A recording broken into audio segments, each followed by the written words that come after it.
What is up, everyone? So I'm gonna be doing a review on the Flash and Arrow in one video. I just feel like it would sit better that way, so here we go. Let's start off with the Flash. Okay, the Flash is always proving themselves to be something more than just another teens show.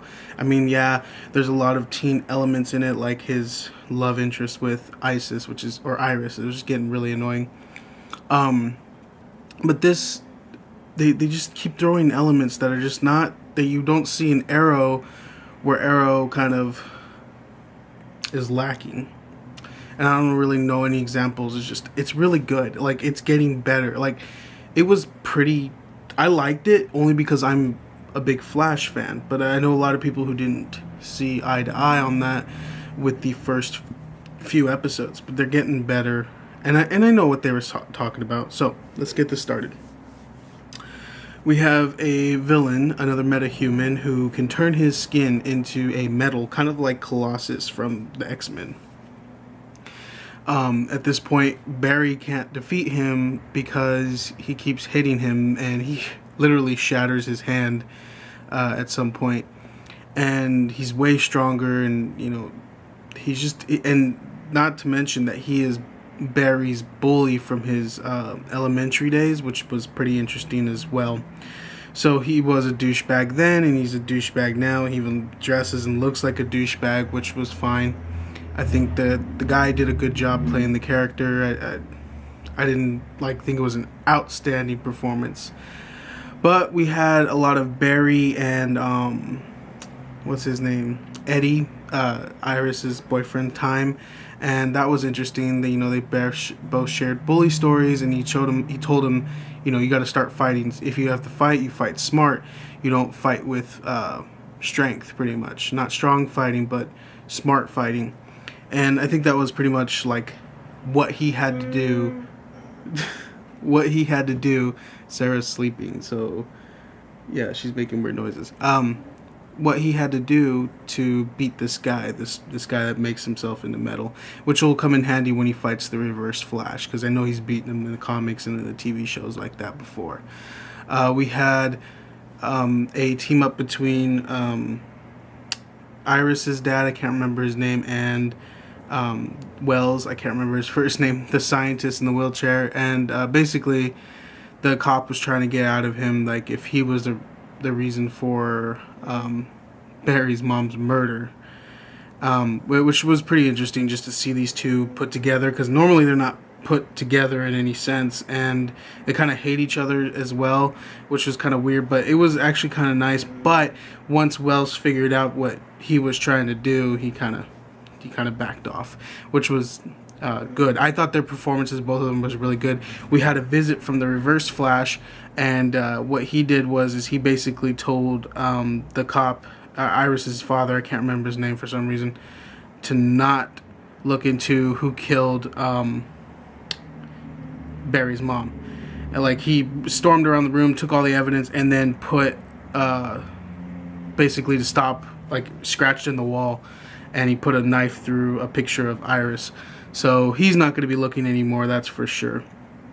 But all in all, it was a good episode, and there was a moment that was probably the most outstanding moment of the episode, and that was Barry breaking the sound barrier and literally punching this dude in the face while breaking the sound barrier. It was pretty awesome. He hit him at the right time, perfect angle, and he pretty much knocked him out. They were saying that anything of any kind of doesn't matter how soft it is and how hard it is, anything can be broken if you go fast enough. So that was the whole point of that. All in all, I give the episode probably about a B. And Barry did get a name change from the Red Streak or whatever.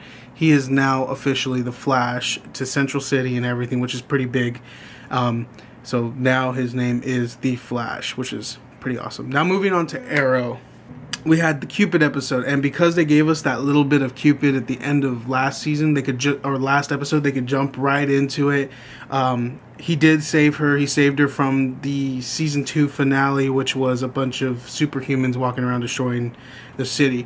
He saved her and she became obsessed. And they didn't take the role of her being like a superhuman or whatever, like I said last week, but instead she was a cop that was very obsessive with people, and she even went to a mental facility for that. But she was really good. The girl who played her, I mean, it was awesome. Like, I really thought this lady was crazy. Like, it wasn't just some cheap acting.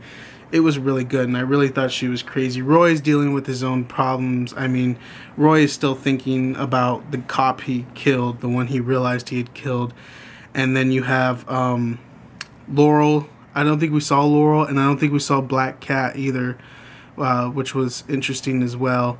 We saw Felicity, and she's getting close with Palmer. I think they even shared a kiss at the end of the episode, which is crazy. Ray Palmer, yeah, it's crazy. And then Ray Palmer actually showed a holograph. He was looking at a holograph of his exosuit as the Atom, and I'm excited. I don't think he's gonna have the size abilities, like to shrink and get really tall. I think he's just gonna have like super strength and stuff like that, which will be interesting. I think we might see him in action at the season finale, but it looks pretty awesome. Just the hologram. Felicity and Oliver, their relationship is pretty much done.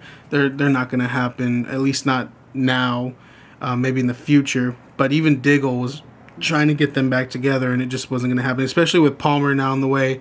Felicity's kind of on Palmer right now. All in all, I give that episode a minus. It was good. I'd watch it again, and we have to look forward to the next couple episodes. I believe there is an Arrow episode and a Flash episode. Then after that, we have Arrow versus Flash. Now, the reasoning behind them fighting, I have no idea, but it's the first really big crossover that we're having. It's going to be a really big event, and then after that, we'll have our mid-season finales. And then TV's taking a whole break on that because I'm pretty sure Walking Dead will be on their mid-season finale by then as well. Better Call Saul is starting February, and I can't wait for this. If you're a fan of Breaking Bad, you might want to check this out. Oh, I'm so excited. It's going to be great. It's going to be funny. I just know it's going to be funny. But those are my reviews, guys. I wanted to throw it all into one big video. I hope it's not too long. So, yeah.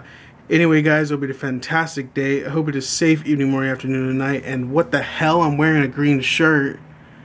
And I'll see you tomorrow. When the sun burns out, we'll light the world with tiny glowing screens. Tiny glowing screens, glowing screens. When the sun burns out, we'll light the world with tiny glowing screens. Tiny glowing screens. I've seen a person go to shows and raise